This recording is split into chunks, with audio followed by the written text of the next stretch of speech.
Baik, Assalamualaikum warahmatullahi wabarakatuh.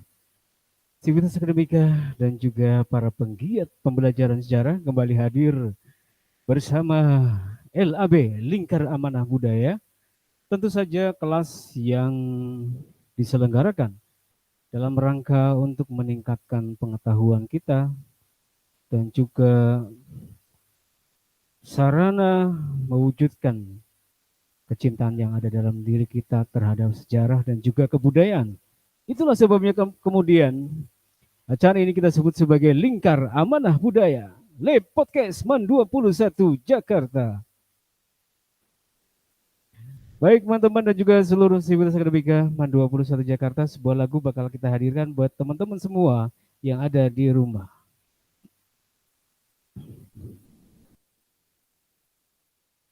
Baik teman-teman dan juga seluruh sivitas akademika MAN 21 Jakarta. Senang sekali hari ini ya dalam suasana maupun ataupun cuaca yang nampaknya mendungnya tebal sekali ya. Siang hari ini pukul 12:41 pada sholat zuhur ya. Alhamdulillah sudah makan siang. Apakah teman-teman juga semuanya sudah pada makan siang? Ya, hari ini Senin tanggal 1 November ya. Kebetulan hari Senin tanggal 1 November tahun 2021. Suasana di MAN 21 Jakarta, di langit MAN 21 Jakarta sebelah kanan, artinya di sebelah barat itu cukup terang, meskipun tidak ada sinar matahari ya. Namun di sebelah timur, wow, timur agak selatan, Tenggara ya, Tenggara MAN 21 Jakarta itu luar biasa mendungnya, teman-teman dan juga seluruh aktivitas akademika dimanapun Anda berada. Ya. Tadi sebuah lagu sudah saya putarkan, mudah-mudahan menghibur teman-teman dan juga seluruh aktivitas akademika, penggiat pembelajaran sejarah, penggiat peradaban, yaitu orang-orang yang ingin menggali makna dari sebuah peristiwa, dari sebuah kejadian historis, kejadian yang tidak historis pun nggak apa-apa. Artinya kejadian yang baru saja terjadi itu juga bisa menjadi salah satu sarana peristiwa ya yang bisa meningkatkan, menumbuhkan dan pemaknaan. Ya, pemaknaannya itu pasti ada. Makna yang tersimpan itu pasti ada dalam satu peristiwa yang baru saja terjadi. Tadi sempat juga ada laporan dari salah satu peserta kita dari anak-anakku MAN 21 Jakarta yang melaporkan bahwa beberapa hari yang lalu sempat terjadi pembegalan di wilayah Cakung, tepatnya di depan kir mobil jalan apa nih ya, Grand Cakung ya, pokoknya di depan jalan Grand Cakung itu ada pembegalan teman-teman dan juga seluruh sivitas akademika MAN 21 Jakarta ya. Untuk itu teman-teman dan semuanya harus bisa menjaga diri dengan sebaik-baiknya agar kita bisa selalu dalam lindungan Tuhan, dalam lindungan Allah Subhanahu wa taala sehingga dapat menjalani kehidupan kita dengan tertib, dengan nyaman, tidak perlu ada gangguan-gangguan ataupun hal-hal yang merepotkan kehidupan kita.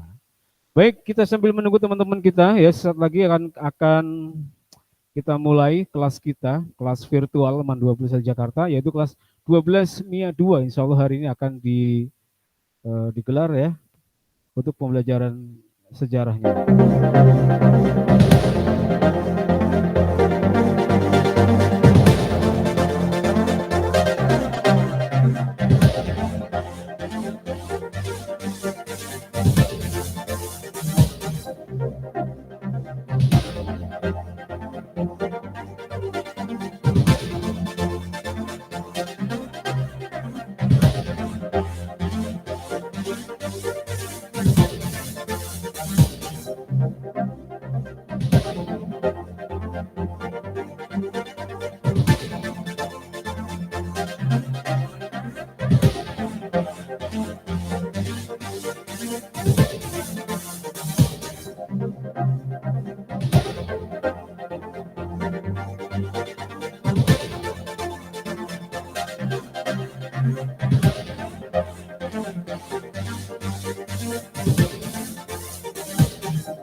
Assalamualaikum warahmatullahi wabarakatuh. Saya ulangi lagi ya.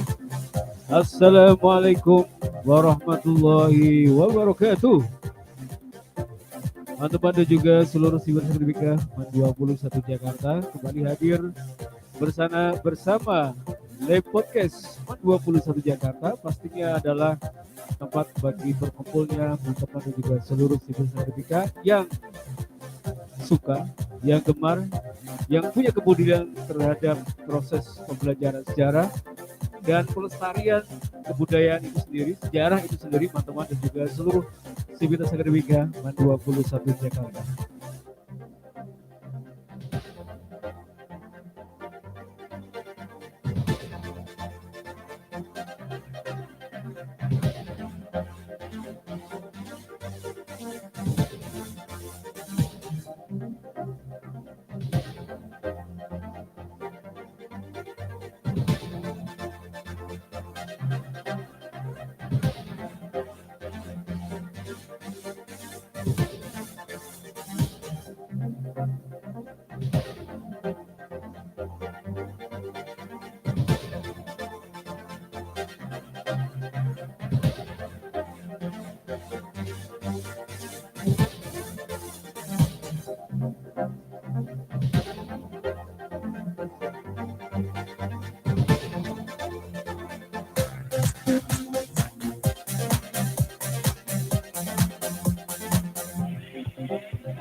Baik teman-teman dan juga seluruh sivitas akademika 21 Jakarta, kita masih menunggu beberapa dari kawan-kawan kita. Tentu saja adalah anggota atau orang-orang yang memiliki kepedulian terhadap kajian ilmu sejarah. Assalamualaikum Pak. Waalaikumsalam warahmatullahi wabarakatuh. Sudah berdatangan kelihatan ya teman-teman dan juga seluruh sivitas akademika 21 Jakarta sudah hadir di ruang virtual. Halo. Assalamualaikum Dilan. Waalaikumsalam Pak. Sehat Dilan? Alhamdulillah. Coba nyalakan kameranya dong. Lagi di kamar atau lagi di ruang tamu? Di kamar Pak. Sebentar saya pakai. Kamu selalu pakai gadget 2? Enggak Pak, ini satu aja dah. Satu sekarang.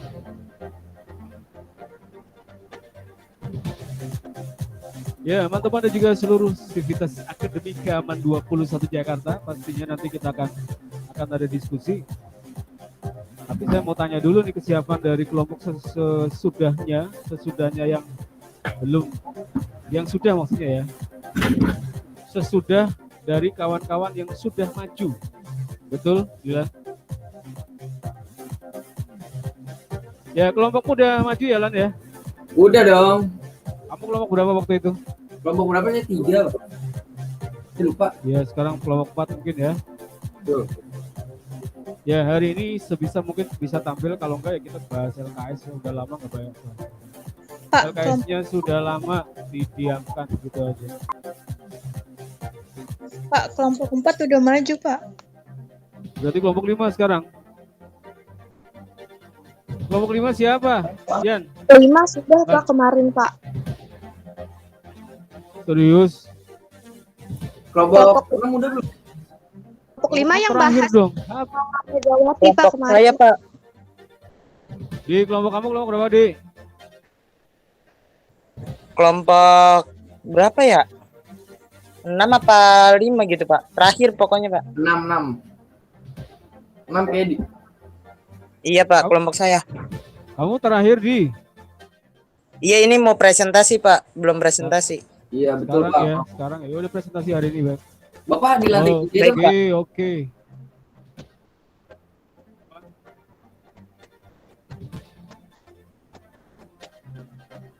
Apa, Lan? Oh, tadi nggak kedengeran. Bapak di lantai 3 ini. Enggak, di lantai 4. Waduh.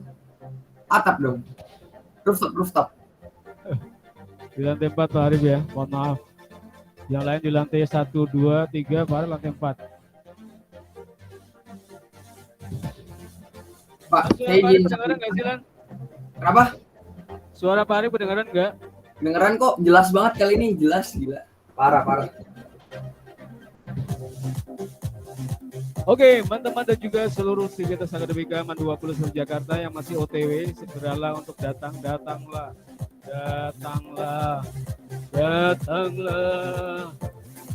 Baru berapa Yan? Gitu Lan? Ya Allah, baru 10. Baru 10 ya, sambil nunggu teman-teman yang masih OTW, barangkali masih ada yang makan ya. Kayaknya Rizka masih makan dia. Ntar belakangan dia.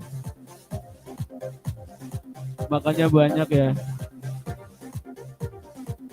Tapi kita mau sahabat-sahabat terlebih dahulu ya ke teman-teman dan juga seluruh sivitas yang sudah melebet ya. Melebet itu artinya masuk.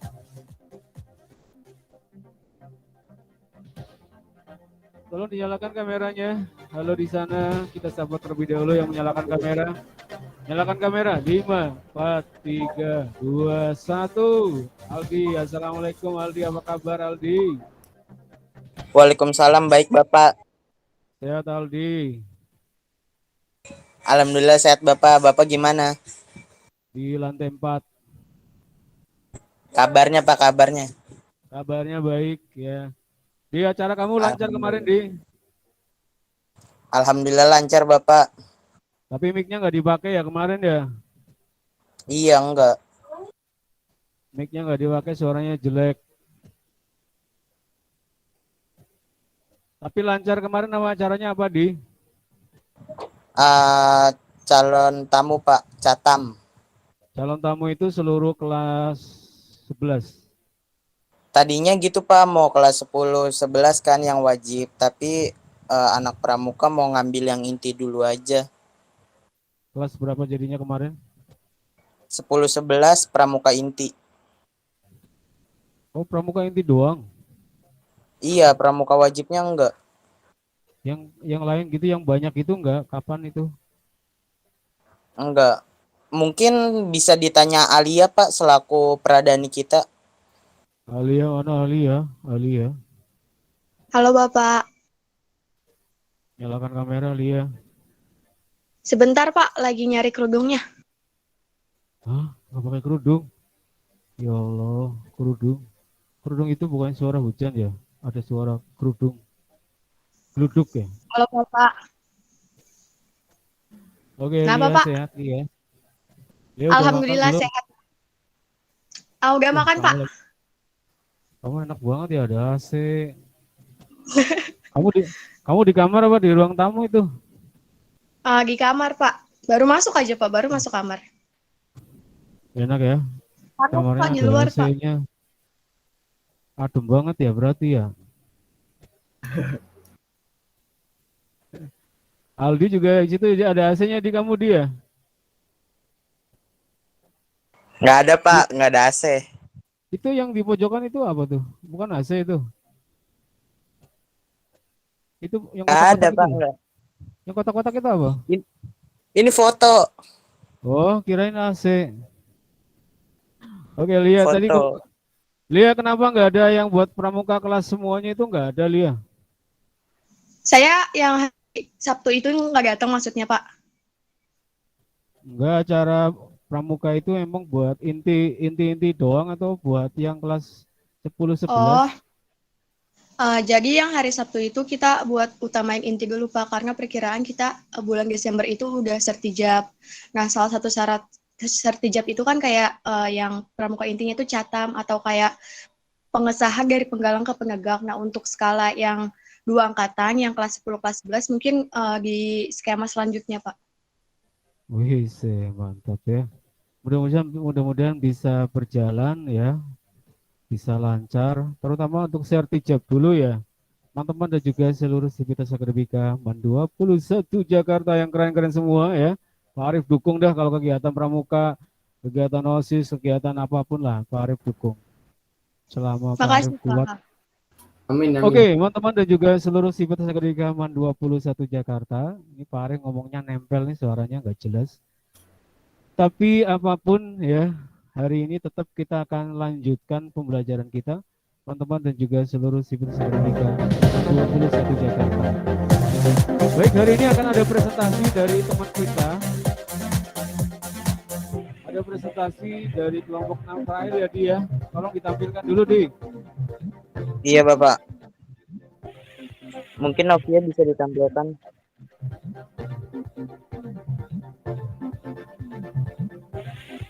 Bentar.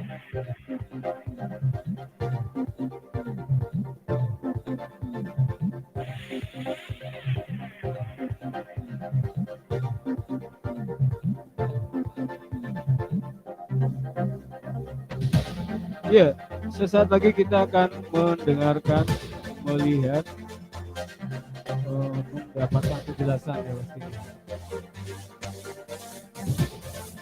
Sudah ada 28 yang hadir. Nanti di tengah jalan atau di akhir jalan, di akhir perjalanan, di akhir pembelajaran, baru ada absen tayu. Nanti baru ada absen dari kita mau absen. Seperti itu lebih efektif supaya tahu mana yang betul-betul dari awal sampai akhir. Stay tune terus di LAB Sejarah.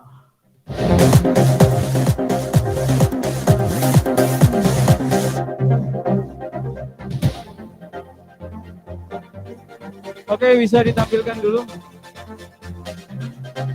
Aldi dibantu sama siapa hari ini?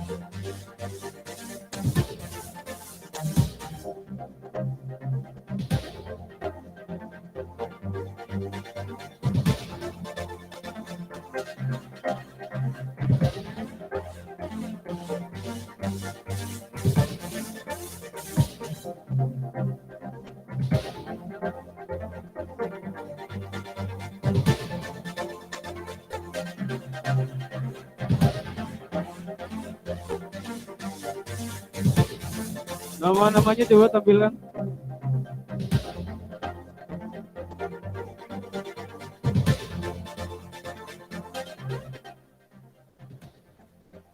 Di nama-namanya di oke.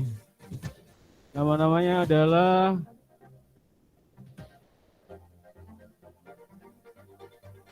di Ada Aldi Imam Wahyudi, Dita Suparmi. Sekretarisnya siapa? Di Saya, Pak, saya. Novia. Rama, kamu tulis di chat ya. Nama-nama kelompoknya kamu tulis di chat. Biar nanti ketika ditutup PPT-nya Pak Ari masih bisa baca. Meskipun Pak Ari bisa juga buka-buka, cuman takut lama gitu. Rama kamu tulis Aldi, nama-nama pendek aja. Aldi, Dita, Eva, Nada, Nova, Rama, Rizka. Rizka masih makan kayaknya. Rizka masih ada, Rizka? Rizka, halo? Ada, Bapak. Alhamdulillah. Rizka sehat? Alhamdulillah sehat. Alhamdulillah ya. Tulis situ Rama. Aldi, Dita, Eva, Nada. Oh, wih sudah ya. Iya, Aldi, Pak, Dita, sudah. Eva, Nada, Novia, Rama, Rizka. Sudah siap presentasi? Yang presentasi nyalakan kameranya. Sekarang. Sekarang. Yang presentasi nyalakan kameranya. Sekarang.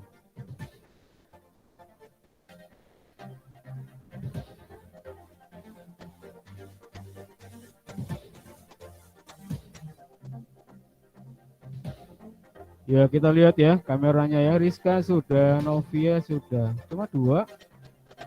Gimana Dek?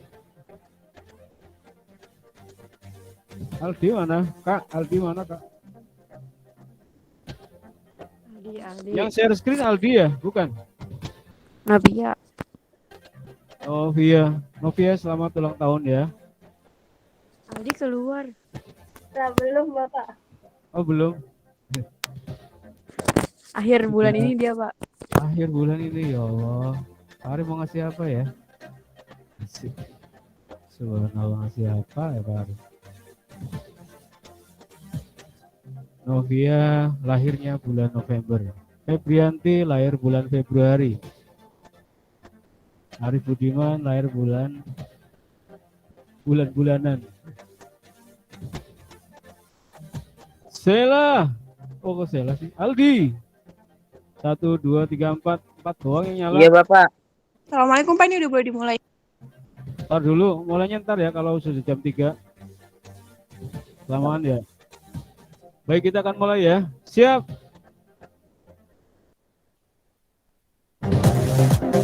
Baik, assalamualaikum warahmatullahi wabarakatuh, teman-teman dan juga seluruh Sivitas Akademika Aman 21 Jakarta.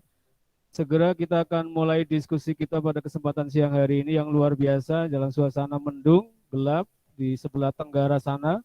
Dan juga sudah mulai merapat mendungnya merata di seluruh wilayah Jakarta, terlihat sekali di gedung lantai 4 MAN 21 Jakarta. Koreksi, lantai 3. Lantai 3 MAN 21 Jakarta dipancarkan langsung dari gedung MAN 21 Jakarta ke seluruh penjuru dunia lewat channel MAN 21 TV. Mudah-mudahan memberikan inspirasi bagi teman-teman dan juga seluruh Sivitas Akademika MAN 21 Jakarta dimanapun Anda berada. Langsung saja kita serahkan waktu sepenuhnya kepada kelompok 6 untuk mempresentasikan makalahnya atau PPT-nya. Silahkan.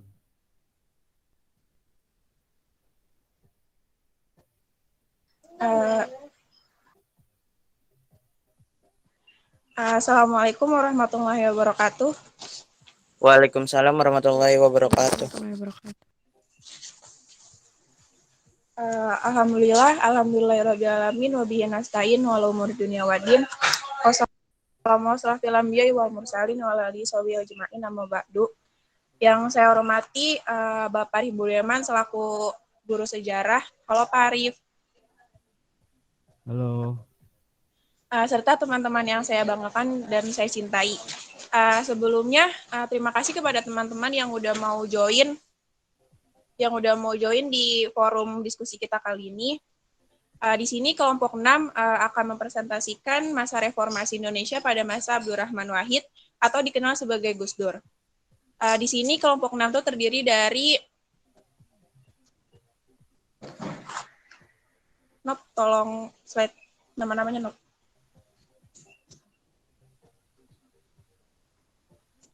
Oke, kelompok 6 ini terdiri dari Aldi Imam Wahyudi. Halo Aldi. Iya, halo Dita. Saya sendiri dan Eva Maisita. Halo Eva. Eva sedang berhalangan. Oke. Sayang sekali ya Eva sedang berhalangan kali ini. Kemudian ada Nada Zahra. Halo Nada. Iya, Dita. Kemudian ada Novia Rahmawati. Halo Novia. Halo, Dita. Ada Rama dan Rizka. Halo Rama, Rizka. Halo, Dita. Oke, selanjutnya langsung masuk ke materi. Yang pertama itu ada masa Gus Dur. Yang pertama itu, di set pertama itu akan menjelaskan kayak bagaimana Gus Dur menjadi presiden, siapa wakilnya, terus kayak pada tahun berapa Gus Dur dilantik, itu akan dijelaskan sama saudara Aldi Imam Wahyudi. Kepadanya saya persilahkan. Ya, terima kasih kepada moderator. Di sini saya akan menjelaskan tentang masa Gus Dur. Abdurrahman Wahid atau biasa dipanggil Gus Dur adalah Presiden Republik Indonesia keempat yang memerintah dari Oktober pada tahun 1999 hingga Juli pada tahun 2001. Terpilihnya Gus Dur sebagai presiden tidak terlepas dari peran MPR yang pada saat itu menolak laporan pertanggungjawaban Presiden Habibie. Akhirnya Gus Dur terpilih jadi presiden melalui dukungan partai-partai Islam yang menjadi poros tengah. Sedangkan wakilnya dimenangkan oleh Megawati Soekarno Putri yang berhasil mengalahkan Hamzah Haz. Kemudian dilantik pada 21 Oktober tahun 1999. Meski jabatannya hanya berlangsung 18 bulan, perkembangan ekonomi dan politik pada masa pemerintahan Gus Dur cukup signifikan. Terima kasih. Signifikan.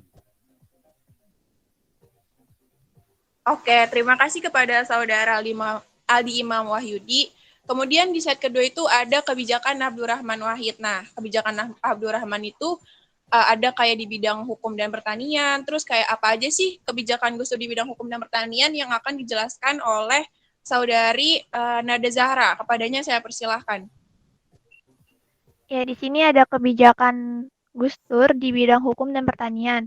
Yang pertama itu ada memisahkan TNI dengan Polri. Terus yang kedua, membubarkan Departemen Penerangan dan Departemen Sosial karena tak bekerja dengan baik sebagai sarang korupsi. Terus yang ketiga ada pembentukan Departemen Eksplorasi Laut, Kepres nomor 355 tahun 1999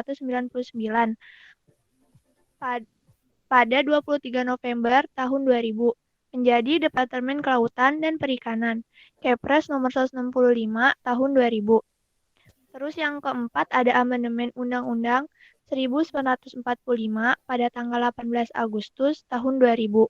Agenda reformasi berkaitan dengan susunan pemerintahan pusat, provinsi, kota, dan kabupaten.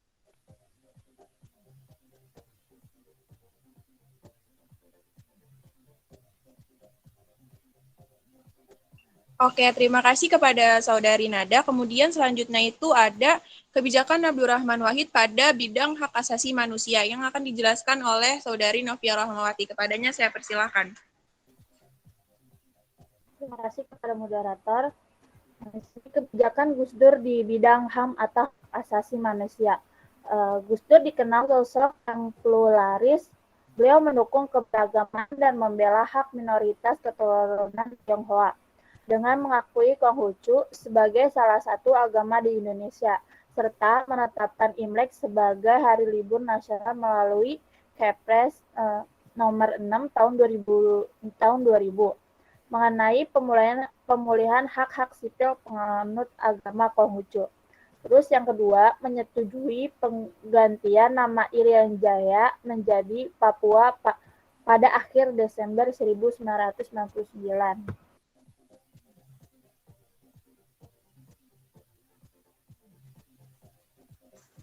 Pada saya selanjutnya itu masih dalam kebijakan Abdurrahman Wahid pada bidang hak asasi manusia yang akan dijelaskan oleh Novia Rahmawati juga.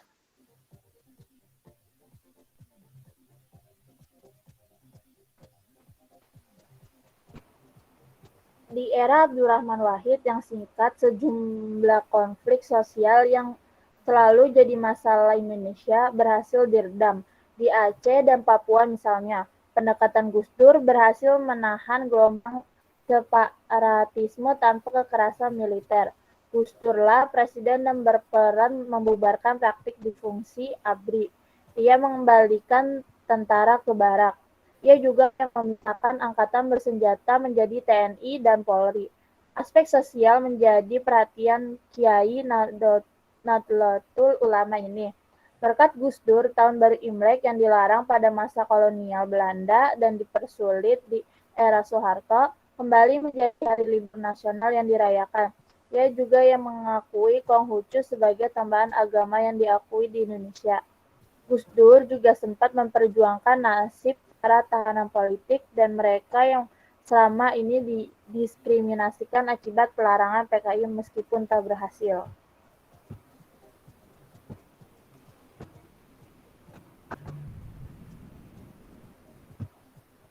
Terima kasih kepada Saudari Novian Rahmawati. Selanjutnya itu akan membahas tentang perekonomian. Jadi kebijakan Gus Dur ini pada bidang perekonomian yang akan dijelaskan oleh Rama Ismayana. Kepadanya saya persilahkan. Terima kasih kepada moderator. Selanjutnya itu ada masa pemerintah Guntur dalam perekonomian. Pada masa pemerintahan Gus Dur, kondisi perekonomian Indonesia mulai membaik dibandingkan era sebelumnya.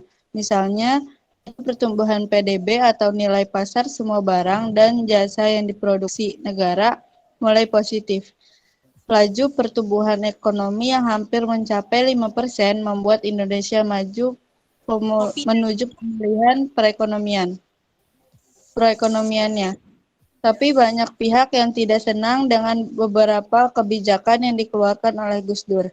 Banyak yang menganggap kebijakan Gus Dur terlalu sering menuai kontroversi, hingga mengakibatkan kredibilitas Gus Dur perlahan-lahan menurun.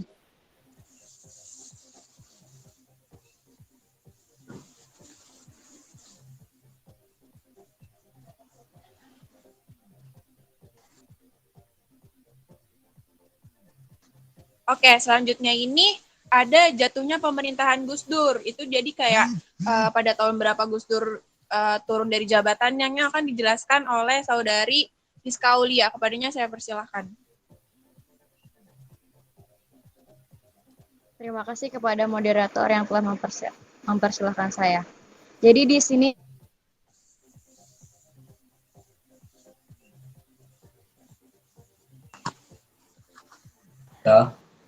saya akan menjelaskan jatuhnya pemerintahan Gus Dur. Jadi karena blok atau dikenal dengan kasus Blok Gate, proses politik yang berlangsung di DPR tersebut kemudian mencuat hingga ke sidang istimewa MPR. Puncak jatuhnya itu ketika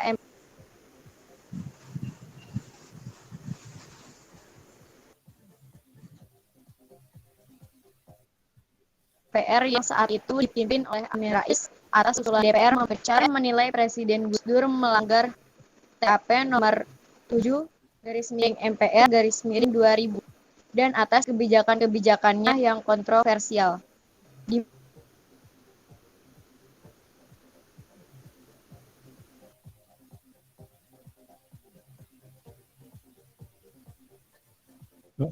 mana Gus Dur dicopot dari jabatannya sebagai presiden. Halo Rizka. Belum selesai slide. Digantikan oleh wakilnya yaitu Megawati Soekarno Putri. Sejak saat itu, pemilihan presiden kemudian dilakukan setiap 5 tahun sekali. Terima kasih.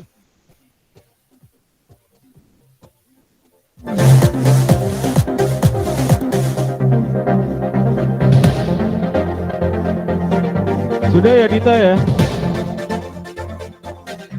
Tinggal sesi pertanyaan, Pak. Oke, tinggal sesi tanya jawab. Hujannya deras sekali.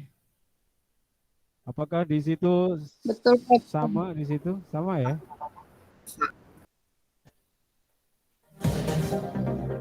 Lima 21 deras banget. Wih.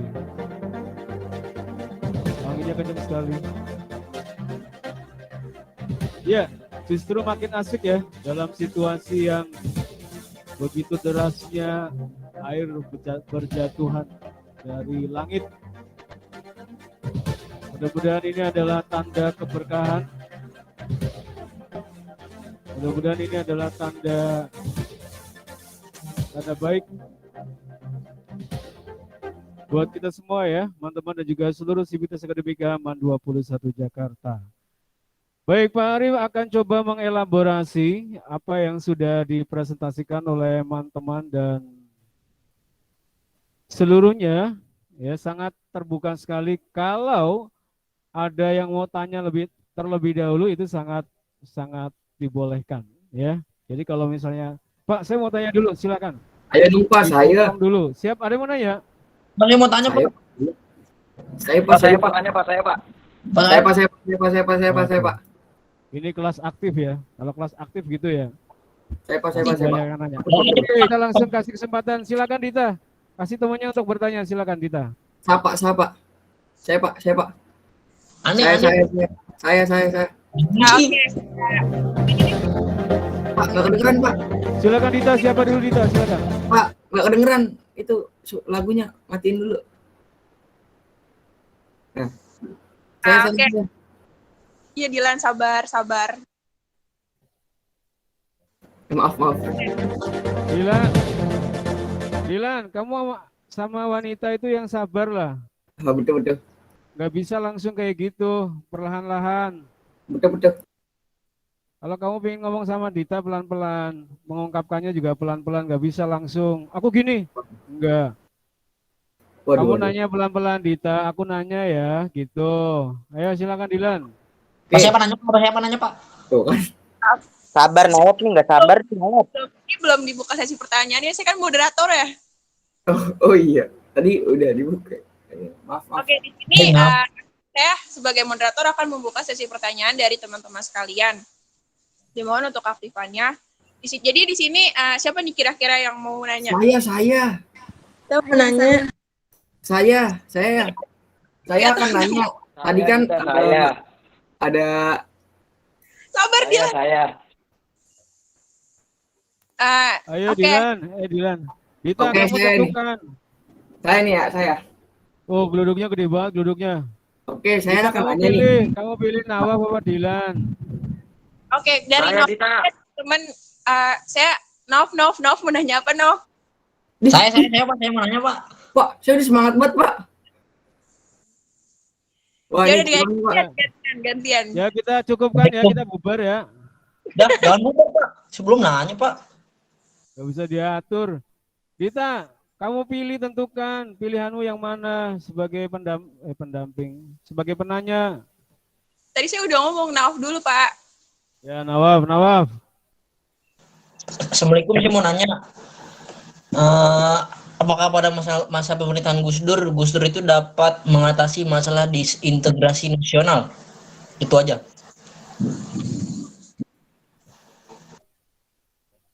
Oke, terima kasih. Kemudian saudara Dilan mau nanya apa nih? Alhamdulillah. Oke, Assalamualaikum. Saya mau nanya, tadi kan disebutin ya, kalau Gus Dur itu membuat ekonomi itu tumbuh secara signifikan. Terus tadi saya sebelum nanya, saya berharap di PPT-nya tuh dijelaskan kebijakan ekonominya yang dilakukan tuh apa gitu, sehingga ekonomi dalam pemerintahan Gus Dur itu bergeraknya secara signifikan gitu. Kan tadi dijelasinnya cuman nggak dijelasin nih kebijakannya tuh apa gitu. Udah sih itu aja, makasih.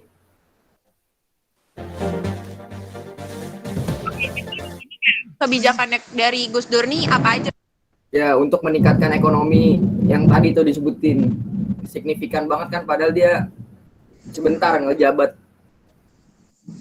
Oke, selanjutnya tadi ada yang angkat tangannya dari saudari Saila Zain. Saila Zain mau bertanya, mau nanya apa kira-kira? Kenapa Gus Dur lebih memilih turun jabatan daripada mempertahankan jabatannya ketika para demonstran menyuruh beliau mengundurkan diri? Oke, terima kasih kepada saudari Saila Zain. Kemudian di sini saya masih bisa membuka sesi pertanyaan. Kira-kira ada yang masih mau bertanya lagi? Saya Dita, Alia. Oke, Abdurrahman. Saya mau nanya, pertanyaan saya, pada masa pemerintahan Gus Dur muncul skandal Bulog Gate dan Brunei Gate. Itu cuman tudingan apa emang benar adanya? Terus apakah Gus Dur terlibat akan skandal itu? Oke, terima kasih kepada saudara Abdurrahman yang telah bertanya. Oke, makasih Dita. Oke, selanjutnya tadi baru 4 pertanyaan ya. Saya membuka 1 pertanyaan lagi. Kira-kira siapa yang mau bertanya? Alia. Oke, Alia mau bertanya apa? Baik, terima kasih. Jadi salah satu slide yang di PPT kelompok 6 tadi menjelaskan tentang kebijakan Pak Abdurrahman Wahid. Di situ tertulis bahwa Pak Abdurrahman itu memisahkan antara Polri dan TNI. Itu alasannya kenapa? Baik, terima kasih. Oke, baik. Terima kasih kepada saudari Alia Putri Rahili. Untuk teman-teman yang sudah bertanya, dimohon untuk menunggu jawabannya. Di sini saya akan mendiskusikan jawaban-jawaban dari kalian kepada kelompok saya. Dimohon untuk Siap.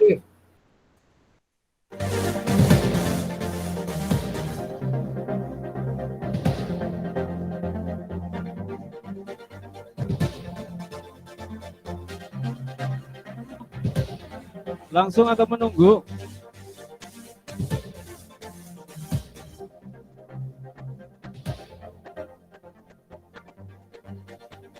Ya, sebuah lagu ya. Menunggu jawaban.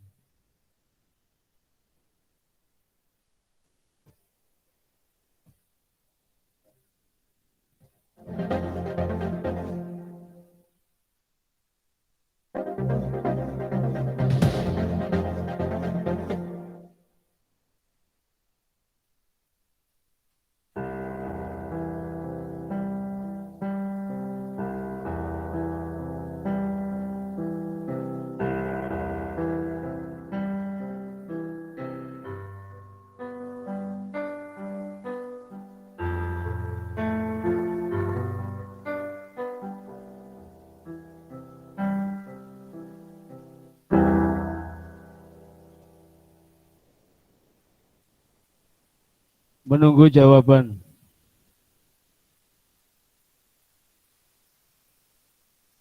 Jangan lama-lama ya. Iya Bapak, maaf sebentar Pak.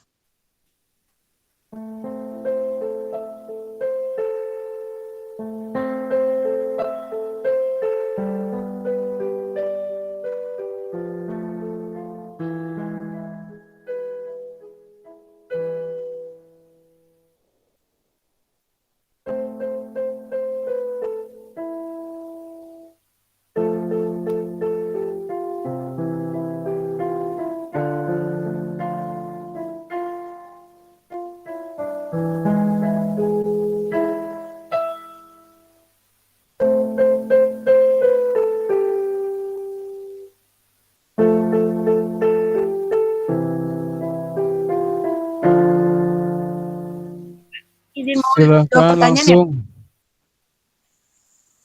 Oke. Ya langsung, silakan. Oke, di sini saya akan membacakan kembali pertanyaan-pertanyaan dari teman-teman sekalian. Yang pertama itu ada pertanyaan dari saudara Dilan, yaitu kebijakan ekonomi apa pada masa Gus Dur yang secara signifikan. Kemudian ada pertanyaan dari Abdurrahman Sudais, yaitu apakah masa Gus Dur, iya benar,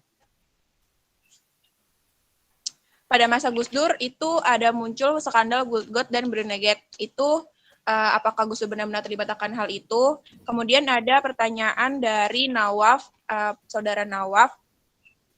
Apakah pada masa Gus Dur itu dapat menyelesaikan masalah disintegrasi? Kemudian yang selanjutnya itu pertanyaan dari Alia, kenapa si Gus Dur ini memisahkan antara TNI dan Polri? Kemudian pertanyaan terakhir itu dari saudari Saila Zain. Kenapa Gus Dur memilih turun jabatan daripada mempertahankan jabatannya? Nah, pertanyaan pertama itu dari saudara Dilan yang akan dijawab oleh saudari Rama Ismayana. Kepadanya saya persilahkan. Terima kasih kepada moderator yang sudah mempersilahkan saya untuk menjawab pertanyaan dari saudara Dilan. Kamera.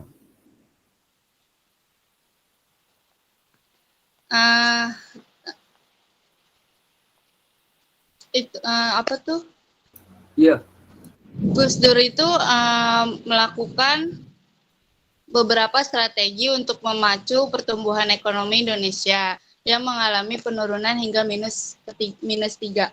Yang pertama itu menaikkan gaji pegawai negeri atau PN yang masih sangat rendah. Sepanjang masa kepemimpinannya selama 21 bulan, gaji PN naik 2 kali dengan besaran hingga 125%. Nah, dengan kebijakan tersebut, maka daya beli mereka menjadi naik, bahkan 95% dari total gaji dibelanjakan hingga akhirnya ekonomi menjadi kembali bergerak lebih cepat.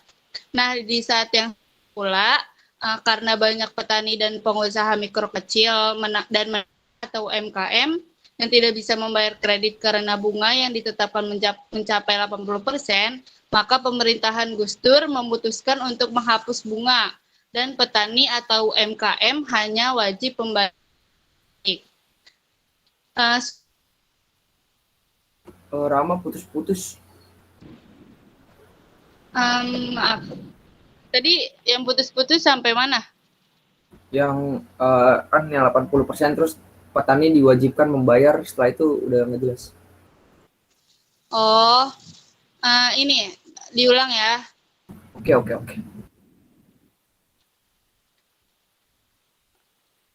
Petani itu bunga untuk petani dan UMKM itu dihapus, dan petani dan UMKM itu hanya mewajibkan membayar pokok kredit.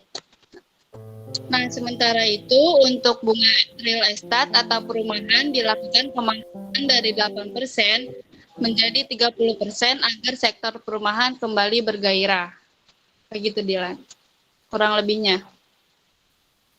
Oh, itu yang naikin gaji PNS tuh duitnya dari mana dah, Rama? Soalnya kan ekonominya lagi turun banget tuh. Nah, kok Gus Dur tuh berani gitu naikin gaji PNS itu, padahal kan ekonominya lagi turun nih. Iya, terima kasih. Kan tadi udah dijelasin dengan adanya kenaikan gaji pegawai negeri itu, sektor daya perekonomiannya tuh, pembelanjaannya tuh jadi tinggi gitu. Jadi semua tuh kebeli karena pegawai negerinya dinaikin gitu. Jadi dari gajinya pegawai negeri masuk ke perekonomian Indonesia lagi, maka dari perekonomian itu perekonomian Indonesia menaik gitu. Oh, gitu ya Rama ya. Oke, cukup memuaskan ya pertanyaannya. Makasih. Cukup menjawab ya, Saudara Dilan. Ya, jelas, maaf. Oke, selanjutnya itu ada pertanyaan dari Nawab yang akan dijawab oleh Saudari Rizka Aulia. Kepadanya saya persilakan. Sebentar. Dilan. Iya, Pak. Dilan, kamu kan nanya duitnya dari mana? Iya, tadi saya paham sih maksudnya. Jadi itunya muter-muter gitu kan. Jadi pemerintah modal dulu gitu. Iya nggak sih gitu? Dari mana uangnya coba? Kalau yang saya tangkap tadi, Rama kan jadi pemerintah tuh di awal modal dulu. Nah, jadi kayak apa ya, ngelup gitu ya Pak, kayak apa, muter terus saya gitu. Jadi PNS gaji masuk ke ekonomi masuk ke negara-negara juga gitu. Yang saya tangkap sih itu. Dari UMKM? Ya, betul. Iya, udah oke. Selanjutnya. Jadi di sini saya akan menjawab pertanyaan dari Nawaf, yaitu apakah Sebentar Rizka, mau disorting dulu. Kamera rolling action. Jadi saya akan menjawab pertanyaan dari Nawaf, yaitu apakah pada masa Gus Dur dapat menyelesaikan masalah disintegrasi. Jadi pada masa pemerintahannya, Gus Dur dapat menyelesaikan masalah disintegrasi karena Gus Dur merupakan pendukung gerakan pluralisme dan toleransi. Hal ini bisa dilihat dari yang pertama, umat Tionghoa yang boleh melakukan Imlek. Yang kedua, barongsai diperbolehkan padahal pada masa Soekarno tidak boleh. Tapi karena Gus Dur menghargai keunikan budaya masing-masing agama, dia memperbolehkan.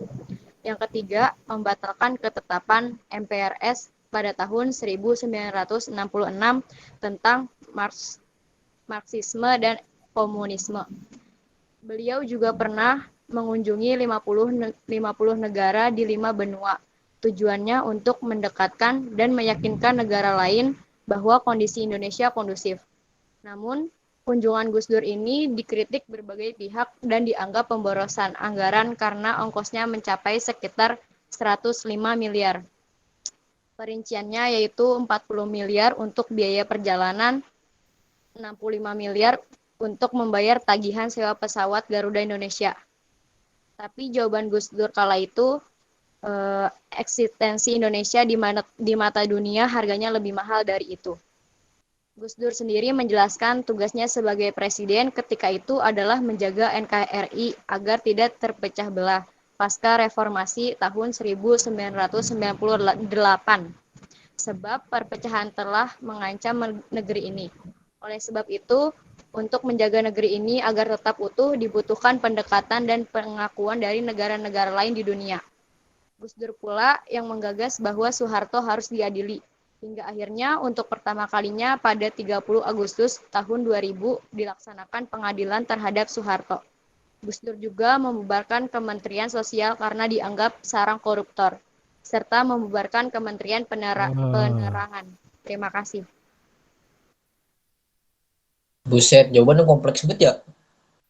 Kayaknya lengkap banget ya. Ini kayaknya paket spesial kayaknya. Jawabannya lengkap banget ya. Wah. Betul tuh Pak, betul. Jelasin tuh ketetapan ngebatalin ketetapan MPRS tuh. Itu isinya ketetapan MPRS itu apa?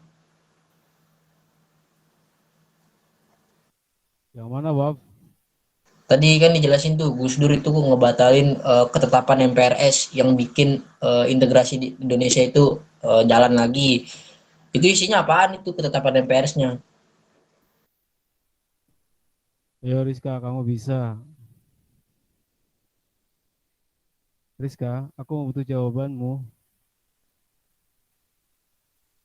Jadi ketetapan MPRS di sini kan dia banyak ya. Ada peraturan dari nomor 4 sampai yang kesekian. Jadi saya di sini contohnya peraturan ini aja ya, MPRS yang nomor 4, yaitu tentang garis-garis besar haluan negara pada tahun 1999 sampai 2004.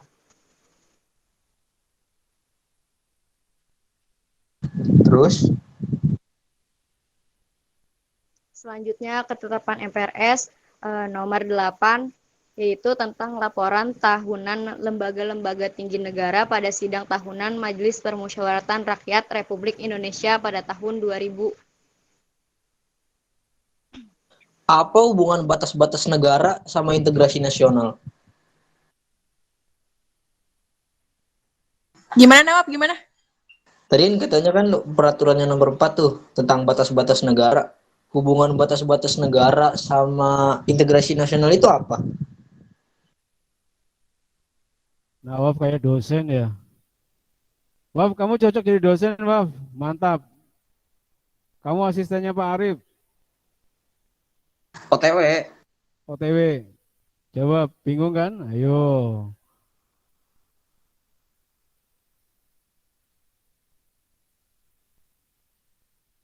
Coba yang lain. Sebentar ya Nawab. Iya, Nawaf sabar kok menunggu kamu. Iya, kamu.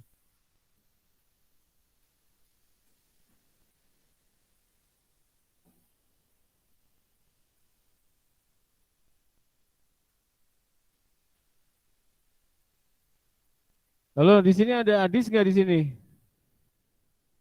Dilan di sini ada Adis nggak? Adis kelas sebelah, Pak. Oh, kelas 11. Oh. Kelas 12-1 maksudnya. Iya.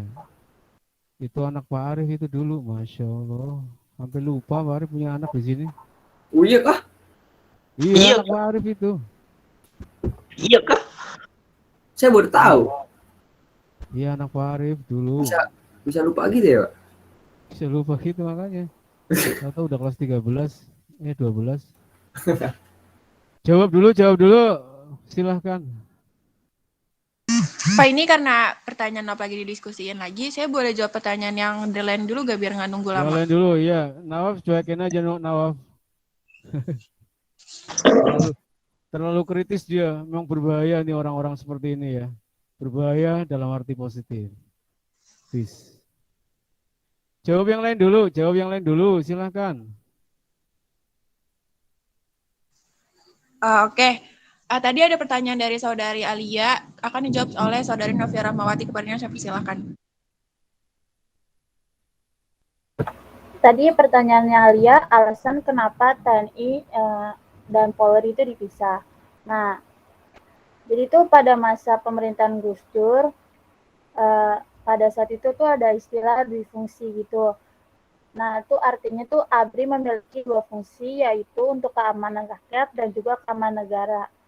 Terutama saat zaman Soeharto, TNI Angkatan Darat merupakan anak emas Soeharto. Maksudnya adalah lebih diprioritaskan kursi gratis dari ABRI langsung menjadi DPR dihilangkan. Oleh karena itu, pada masa reformasi divisi ABRI dihapus, yang mengakibatkan TNI dan Polri dipisah dan memiliki tugas masing-masing, di mana perbedaan keduanya terletak di tugasnya, yaitu TNI untuk kepentingan negara dan Polri untuk keamanan rakyat. Jadi fungsi keduanya lebih fokus. Baik, terima kasih atas jawabannya Novia.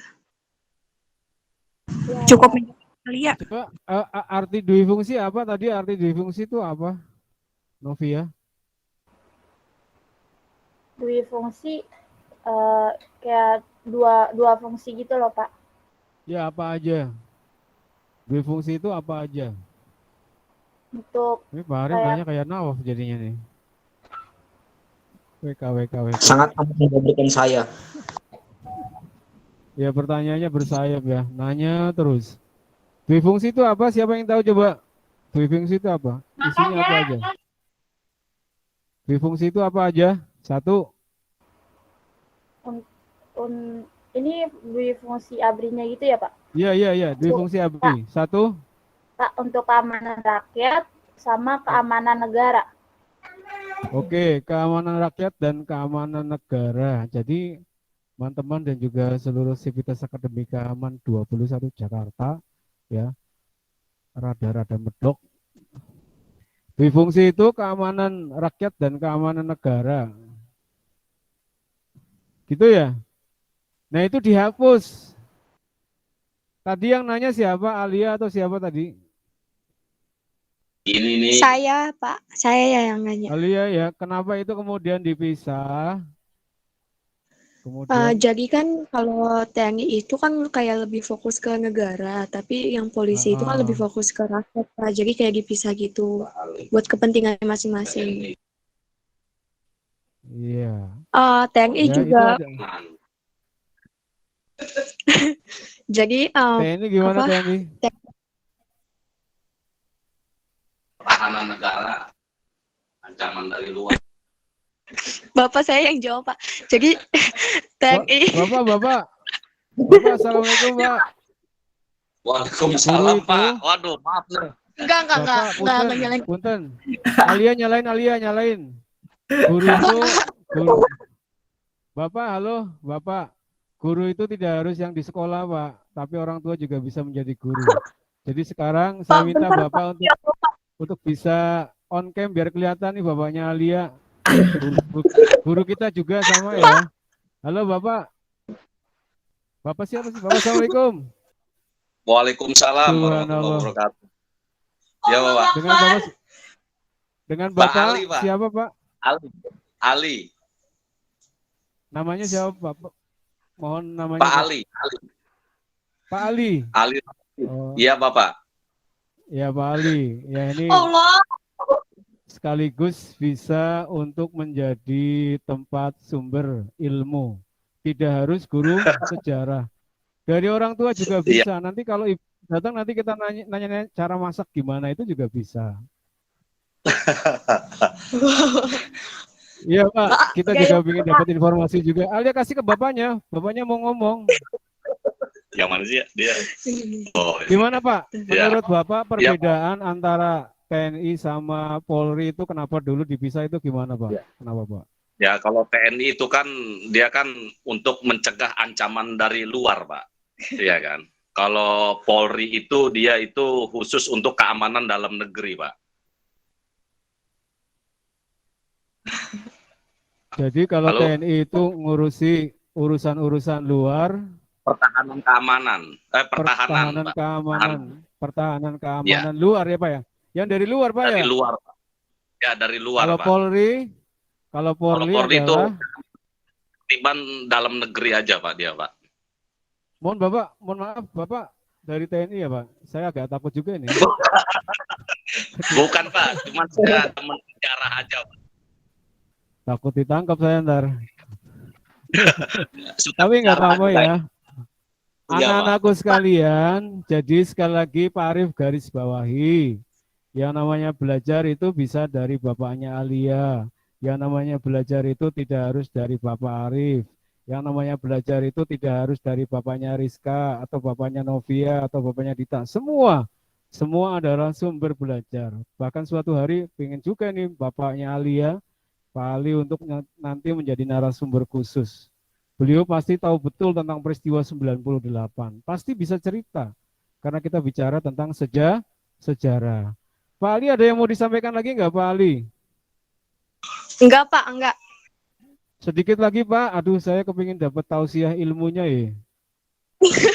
Bapak saya lagi beberes, Pak. Ntar aja, Pak. Oh iya, nanti kita undang secara khusus ya Alia ya. Iya, Pak. Iya, siap. Jadi pertanyaannya itu udah kejawab belum itu Alia? Iya, Pak, sudah, Pak. Tadi yang dijelaskan kan TNI juga. Pertanyaannya kenapa kamu nanya? Sumbernya itu ada di sampingnya, kenapa kamu nanya ya? Tadi bapak saya nggak ada di rumah, Pak. Bapak saya Iya. datang tadi. Iya, betul ya. Kadang-kadang memang antara anak sama bapak itu jarang cerita. Harus ada pihak ketiga yang menjadikan mereka saling bercerita. Ya, kamu terima kasih sama Pak Arif dong. Kamu jadi cerita sama bapakmu ya. Nanti kita jadikan Iya, sebagai Pak. narasumber di MAN 21 Iya, Pak. Jakarta. Terima kasih, Pak. Ya, cukup ya Alia ya. Berikutnya Dita. Kembalikan ke Dita. Oke, berikutnya itu ada pertanyaan dari Syaila Zain, kenapa pada saat itu Gus Dur lebih memilih turun jabatan daripada mempertahankan jabatannya, yang akan dijawab oleh saudari Nada Zahra. Kepadanya saya persilahkan. Ya, di sini saya akan menjawab pertanyaan dari Syaila Zain. Kenapa Gus Dur lebih memilih turun jabatan daripada mempertahankan jabatannya ketika para demonstran menyuruh beliau mengundurkan diri? Karena sebelumnya waktu itu Gus Dur pernah diwawancarai dan dia menjawab, saya lebih baik mengundurkan diri atau turun jabatan daripada Indonesia nantinya terjadi terpecah belah karena saya. Jadi intinya dia lebih baik mundurin diri daripada nanti Indonesia terpecah belah cuman karena dia gitu. Udah, Syaila. Oke, saya sedikit menambahkan. Jadi pada saat itu kan Gus Dur terlibat kasus Bolgot sama Brunei Gate. Terus Gus Dur tuh dibilang korupsi gitu kan, sama nggak kompeten sebagai presiden. Nah, masyarakat tuh nggak terima Gus Dur disuruh turun. Masyarakat nggak terima karena hal itu. Terus si Gus Dur disuruh turun dari jabatannya.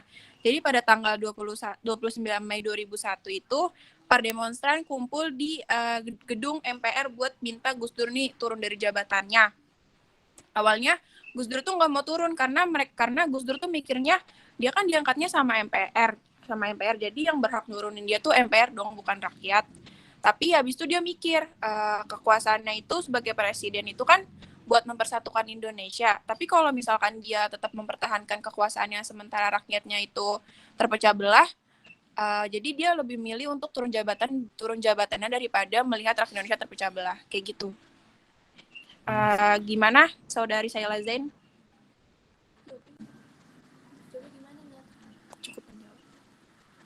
Yang nanya mana coba perlihatkan wajahmu yang tanya. Yang tanya siapa? Oke. Selanjutnya itu ada pertanyaan dari Abdurrahman Sudais. Pada masa Halo, ada Abdurrahman kan? Hadir. Oke, pada masa pemerintahan Gus Dur kan muncul skandal Gold sama Brunei Gate. Apakah Gus Dur benar-benar terlibat akan hal itu? Jadi di sini saya akan menjelaskan skandal Bulgot terlebih dahulu. Jadi buat teman-teman yang belum tahu apa sih skandal Bulgot? Skandal Bulgot itu penyelewengan dana Yayasan Bina Sejahtera atau Yanatera dan juga Badan Urusan Logistik atau Bulog. Terus kalau misalkan skandal Brunei Gate itu penyelewengan 2 juta US dollar yang merupakan sumbangan dari Sultan Brunei Darussalam untuk rakyat Aceh. Nah, pertanyaannya itu, apakah Gus Dur ini benar-benar terlibat akan hal itu? Jawabannya itu enggak. Jadi si Gus Dur ini enggak terlibat pada hal itu, karena pada 28 Mei 2001, Kejaksaan Agung itu menegaskan kalau Gus Dur itu tidak terlibat akan hal itu. Jadi enggak ada bukti si Gus Dur ini terlibat akan hal itu. Cuma, kalau kata si MI, pada saat itu MPR tuh menjadikan alasan itu untuk menurunkan si Gus Dur. Jadi walaupun si Gus Dur ini nggak terlibat akan skandal itu, si MPR ini mencari kesalahannya gitu loh. Jadi seakan-akan si Gus Dur ini terlibat, jadi dia bebas, jadi dia punya hak untuk menurunkan si Gus Dur ini. Gimana Abdurrahman? Oh, berarti skandal Bulog Gate sama Brunei Gate itu cuman fitnah doang ya? Iya, betul. Cuma kayak salah paham gitu. Makanya Yang tadi fitnah pada saat siapa, Dita? apa? Yang ngasih laporan bahwa Gus Dur ini termasuk dalam Bulog Gate sama Brunei Gate, siapa yang ngasih laporan itu? Bentar ya. Iya. Buzzer kayaknya sudah isda. Kayaknya sih ya, teman-teman.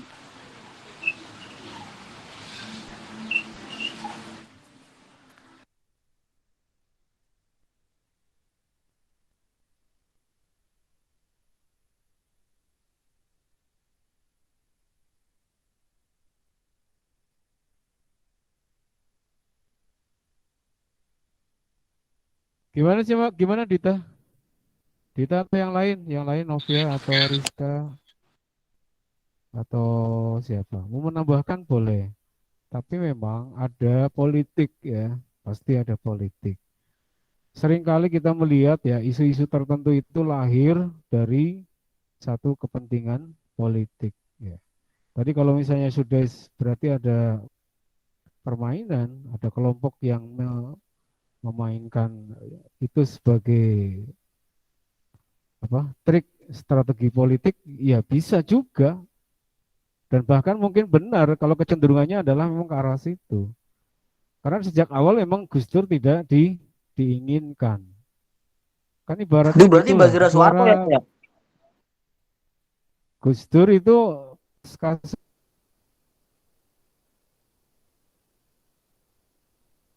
Soeharto itu pasca Habibie itu Gus Dur. Lewat pemilu. Nah, sebetulnya kalau lewat mekanisme MPR itu kan suaranya dalam pemilu kan berapa? PKB misalnya itu kan kecil. PDI besar. Tapi PDI tidak menjadi presiden. Karena apa? Karena di situ ada yang kita sebut sebagai poros tengah. Poros tengah gabungan dari kekuatan-kekuatan Islam. Amin Rais gabung. Ya. Kalau dulu Amin Rais kan selalu terkenal berseberangan dengan Gus Dur. Itu berseberangan terus itu. Bikin poros tengah, itu kan pinter-pinternya Amin Rais. Bikin poros tengah, kemudian kelompok-kelompok Islam itu tergabung di poros tengah. Politik itu kan kayak gitu. Realitasnya selalu mencari kekuatan, menggalang kekuatan. Betul, Pak, betul. Mencari kawan, mencari teman. Kalau udah poros tengah banyak, ya meskipun PDI sama PKB berapa ya tetap kalah. Dan akhirnya kalau misalnya Gus Dur yang dicalonkan, udah kita pilih Gus Dur aja. Itu kan sholawat pertama itu bergema di MPR DPR itu kan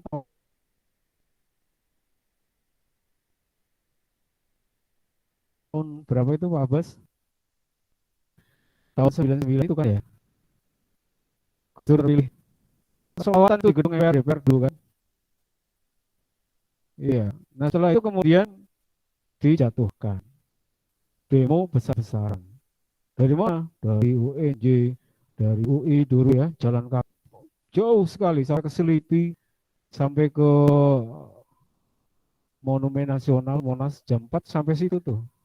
Kok Pak Arif tahu? Hehehe. Pak Arif ikut juga ya ternyata. Ya ikut Pak Arif dulu mahasiswa masih baru-barunya, makanya Pak Arif ikut turun demo pada waktu itu ya. Bapak aktivis ya, Pak? Alhamdulillah ya, nggak sombong ya Pak Arif ya.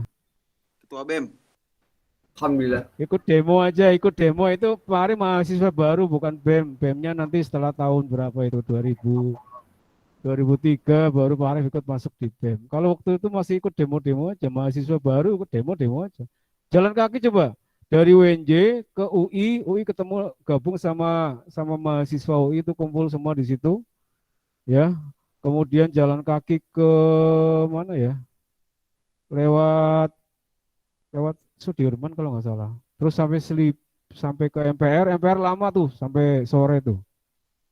Sampai jam 2-an apa ya. Kemudian ke Selipi Dari Selipi kemudian ke Monas, sampai di Monas itu sih di Masjid Istiqlal itu jam berapa? Jam 5.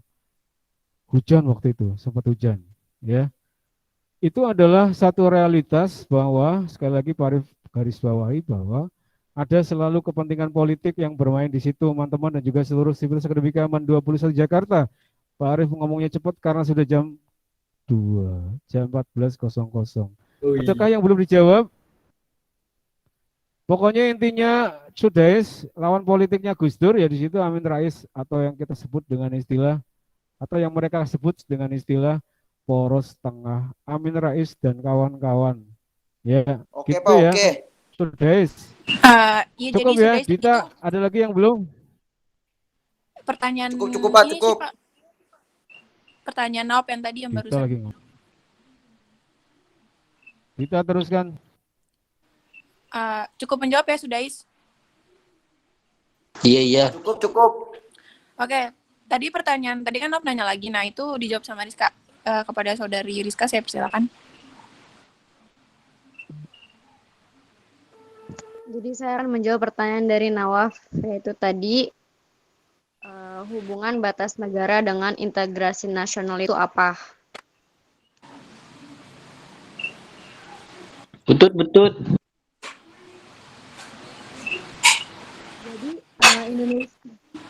Jadi Indonesia itu kan dia negara yang dilindungi, maksudnya yang dia benar-benar berbatasan langsung sama negara-negara lain, kayak misalkan Indonesia berbatasan langsung dengan Malaysia, dengan Timor Leste dan lain-lainnya. Jadi itu dari situ tuh dari berbatasan itu Indonesia tuh harus memiliki sistem pertahanan yang kuat supaya dia itu nggak gampang diserang oleh negara lain. Nah dari situ adalah timbullah integrasi nasional, yaitu pengertian integrasi nasional sendiri kan pembaruan antara penyatuan suatu bangsa hingga menjadi satu kesatuan yang bulat dan utuh. Jadi agar hubungan Indonesia dengan negara-negara yang berbatasan dengan itu selalu terjaga. Intinya sistem pertahanan ya. Oke. Terus kalau nggak bercanda, udah cukup. Cukup menjawab. Makasih Rizka. Udah.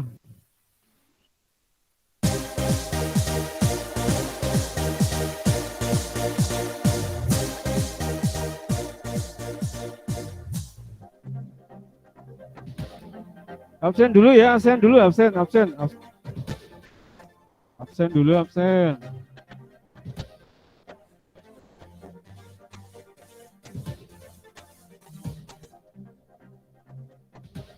Cepet ya absennya ya.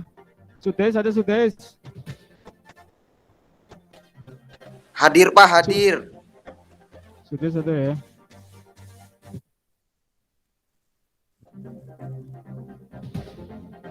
Maulana. Hadir, Pak. Reza. Reza. 0. Rizal. 0.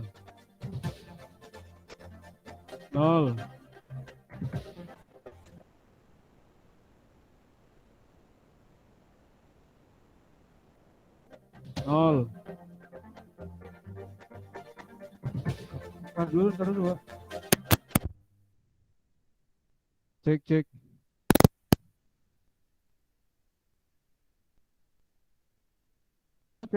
Kedengeran nggak?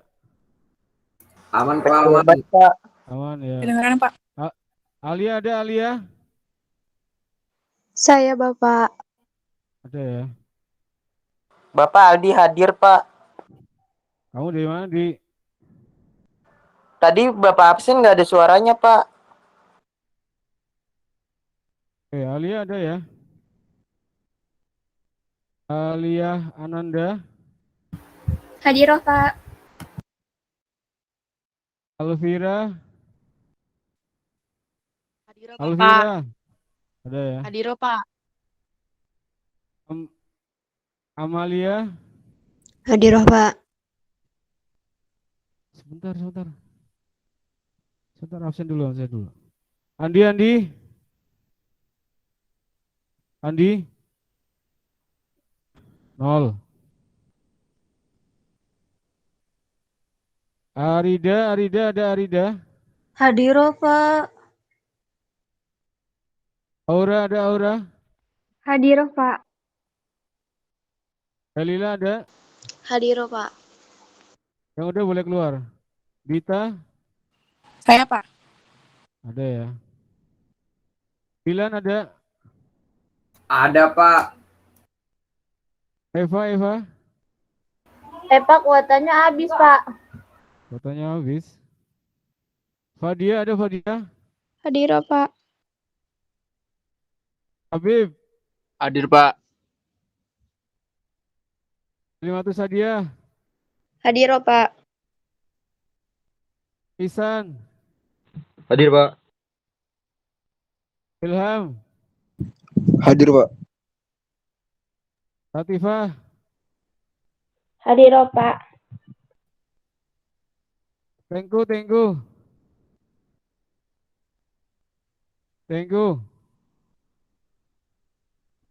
Nggak ada. Ubaidillah. 0.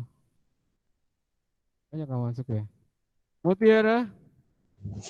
Hadir, Pak. Nadia Zahra.